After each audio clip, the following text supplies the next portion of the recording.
주님께서 여러분과 함께 마르코가 전한 거룩한 복음입니다.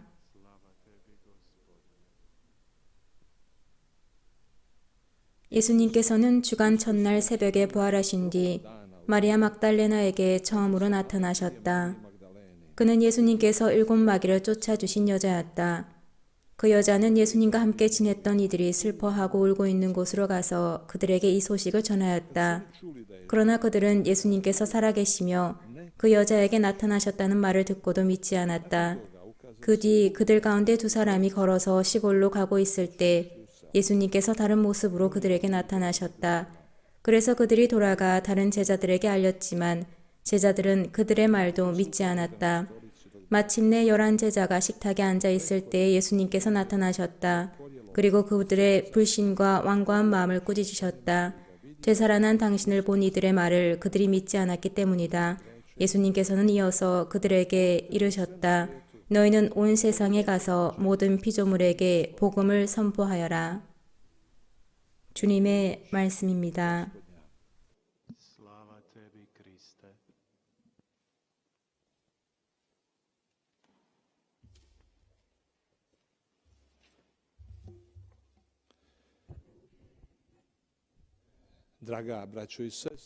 사랑하는 형제자매 여러분, 내일은 하느님의 자비주일입니다.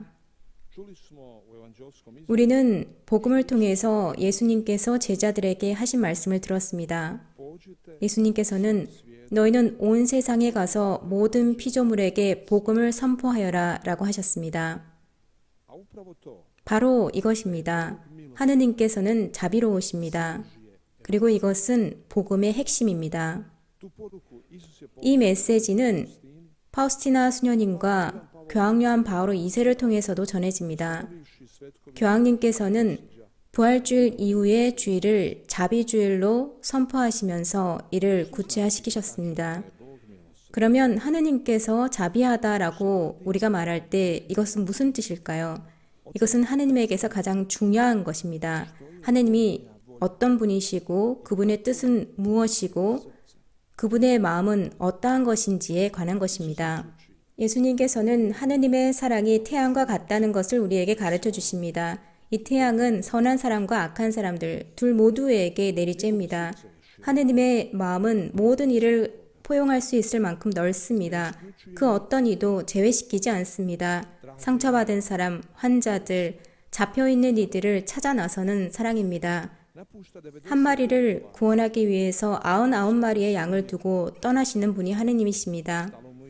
그리고 큰아들과 작은아들, 탕자, 이 둘 모두를 보살피시는 분이십니다. 이 둘과 함께 잔치에 들어가시기를 원하시는 분이십니다.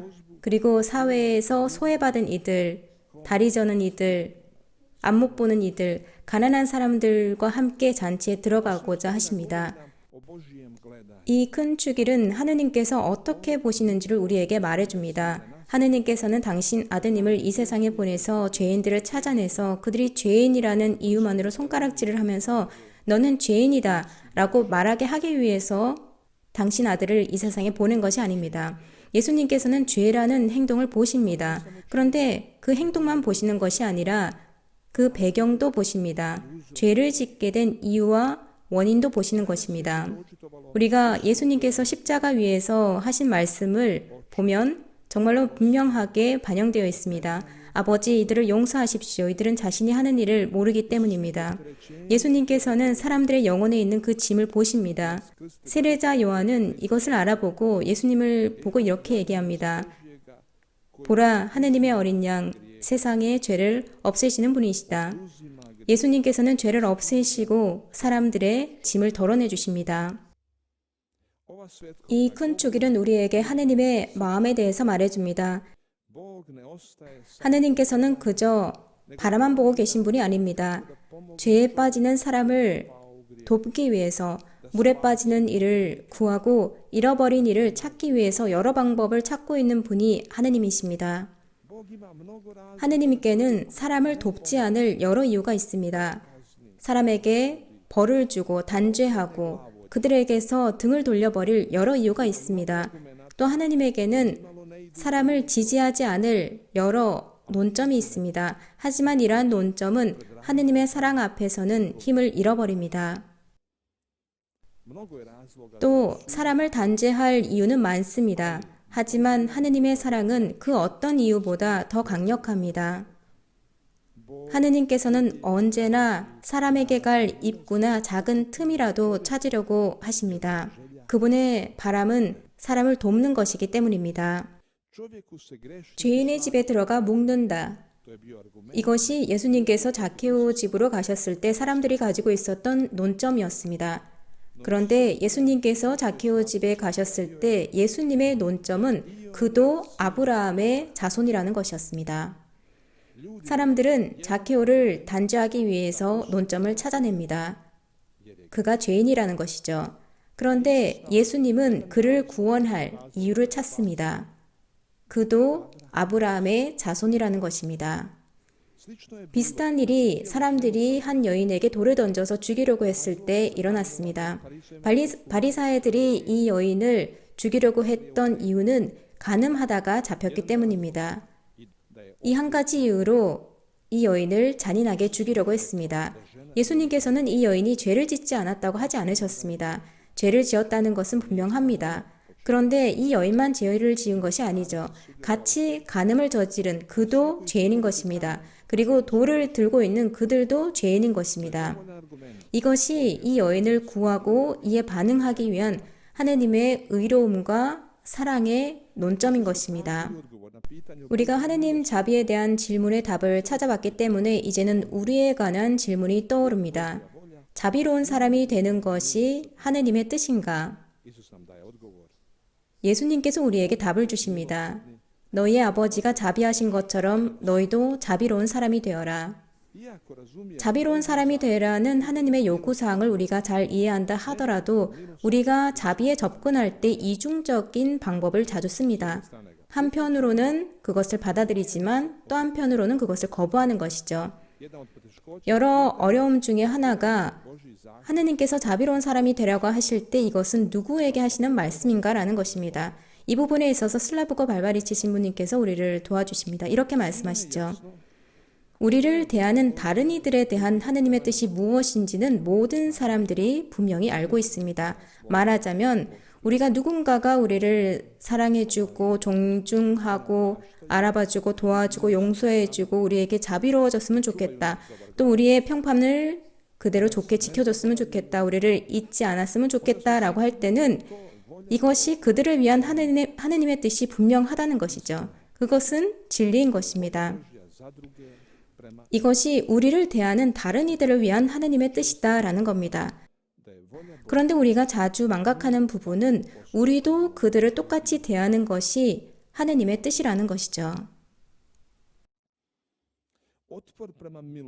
자비에 대한 거부감이 드러나는 것은 우리가 다른 사람을 향한 우리의 뜻이나 바람에서 부분적으로 나타납니다. 말하자면 가끔씩 이런 모습을 볼 수 있습니다. 다른 사람이 잘 되는 것을 바라지 않거나 다른 사람들이 구원받는 것을 원치 않거나 또 잘못된 길에서 돌아온 사람이 있을 때도 기뻐하지 않는 것입니다. 또 가끔씩 이런 말도 듣습니다. 그러도록 놔둬라 그럴만하다. 그런데 이렇게 행동하는 것은 이상하고 비논리적입니다. 왜냐하면 우리가 물건이나 동물에 있어서는 다르게 행동하기 때문이죠. 예수님께서도 이 점을 보시고 놀라셨습니다. 그래서 사람들이 자신의 행동에 대해서 눈을 열기를 원하셨습니다. 우리가 양을 잃어버리면 그 양을 찾아 나섭니다. 우리가 그 양을 찾으면 길을 잃은 것에 대해서 혼내거나 벌을 주지 않습니다. 그저 양을 찾은 것에 대해서 우리는 기뻐하죠. 우리가 동전을 잃어버렸을 때, 돈이나 가치 있는 어떤 물건을 잃어버렸을 때도 같은 행동을 합니다. 예수님께서 원하시는 것은 우리가 잃어버린 돈이나 양을 찾았을 때뿐만 아니라 잃어버린 사람이 돌아왔을 때도 똑같이 기뻐하는 것입니다. 우리가 다른 사람들에게 자비롭지 않은 이유는 다른 사람들 안에 있는 것이 아니라 우리 안에 있습니다. 사도 바오로가 이렇게 말합니다. 우리가 여러분을 옹색하게 대하는 것이 아니라 여러분의 속이 옹색한 것입니다. 이로써 바오로 사도는 고린토인들의 눈을 열어준 것입니다. 다른 사람들이 실수를 했을 때 우리가 사람들에게 자비롭지 않는 것은 그들의 죄의 무게 때문이 아닙니다. 우리의 편협한 마음 때문입니다. 우리의 마음이 옹졸하고 완고하기 때문이죠. 세리와 죄인들이 예수님의 말씀을 듣기 위해서 예수님 주변에 모여 있었을 때 바리사이들과 율법학자들은 이렇게 말했습니다. 저 사람은 죄인들을 받아들이고 또 그들과 함께 음식을 먹는다. 편협한 마음은 다른 사람들의 눈에 있는 티끌만을 봅니다. 그 이상의 것을 보지 못합니다. 오로지 죄와 죄인들만 봅니다. 이렇게 옹졸한 마음으로 예수님마저 단죄합니다. 예수님께서는 그저 죄인들을 돕고자 하는 것, 그 이상의 것은 원치 않으셨습니다. 이러한 단죄의 이유는 예수님께서 죄인들과 함께 식사를 하셨다는 이유입니다. 마음이 편협하고 묶여 있으면 우리의 논점은 그러한 마음에 따라 움직일 것입니다. 누군가가 죄를 짓는 것을 보기만 해도 우리는 그것을 단죄하기 위해서 언제나 여러 가지 이유를 찾아낼 것입니다. 어떨 때는 한 가지 이유만 있어도 충분합니다. 또 그 이유가 대단하거나 중요한 이유가 아니어도 상관없습니다. 그 이유를 가지고 그 사람과 더 이상 말도 하지 않고 인사도 하지 않고 그 사람에 대해서 나쁘게 말하고 그 사람을 단죄하는 것입니다. 내 마음이 편협하다는 것, 이것이 원인이지 그 사람의 죄가 원인이 아닌 것입니다. 그래서 나는 그 이유를 가지고 그 사람에게 더 이상 말도 하지 않고 그를 거부하고 단죄합니다. 문제는 마음에 있습니다. 사랑이 너무나 약한 것이죠. 그리고 사랑이 약하면 사랑의 논점도 약해집니다. 우리가 다른 사람들을 단죄할 때 그것은 우리의 사랑이 약하다는 뜻입니다. 그러한 사랑의 이유가 그 사람의 단점을 극복할 만큼 충분히 강하지 않다는 뜻입니다. 그러한 종류의 사랑은 작은 것만 있어도 그 앞에 무너집니다. 그러한 사랑은 다른 사람의 죄 앞에 멈춰 섭니다. 장애물이 있어서 더 이상 앞으로 나아가지 못하는 것처럼 말입니다. 이런 것들은 그것이 너무나 커서가 아니라 사랑이 없기 때문에 그 장애물을 극복하지 못하는 것입니다. 우리 안에 사랑이 강하면 그 어떤 것도 그것을 이겨낼 수 없습니다. 우리는 언제나 최소한 한 가지의 이유는 찾아내서 사람들이 실수할 때, 잘못된 길을 걸어갈 때 그 사람을 돕고 구해줄 수 있을 것입니다. 우리가 하느님의 자비를 이해하고 우리 자신도 자비로운 사람이 되고자 한다면 성숙하라는 부르심에 귀를 기울여야 할 것입니다. 그리고 예수님의 사랑에 따라서 성장하기 시작해야 합니다. 내가 너희를 사랑한 것처럼 서로 사랑하여라 라는 예수님의 사랑입니다. 이것은 우리의 마음을 넓히라는 예수님의 부르심입니다. 우리의 사랑, 즉 조건적이고 한계가 있는 사랑에서 하느님의 사랑, 즉 조건이 없고 한계가 없는 사랑으로 성장하라는 부르심이죠. 그리고 이것은 편협하고 뻣뻣하고 닫힌 우리 마음에서 넓은 하느님의 마음으로 성장하라는 부르심입니다. 예수님께서 우리를 초대하시면서 이렇게 말씀하십니다. 나에게 오너라. 내 마음은 온유하고 겸손하니 나에게서 배워라. 이 대축일과 자비의 기도가 우리가 예수님을 바라볼 수 있는 시간이 될 것입니다. 그리고 그분의 사랑을 더욱더 깊이 있게 알 수 있는 시간이 될 것입니다. 우리가 예수님으로부터 배우고 우리의 마음을 하느님의 사랑을 향해서 연다면 우리는 언제나 어떠한 이유를 찾아서 다른 사람들을 돕고 용서할 것입니다. 그리고 더 이상 그들의 눈에 있는 티끌을 찾으려고 하지 않고 그들에게 손가락질을 하지 않을 것입니다. 오히려 우리의 양팔을 그들을 향해서 활짝 펼칠 것입니다. 돌아오는 아들을 향해서 활짝 펼쳐진 그 자비로운 아버지의 양팔처럼 말입니다. 아멘.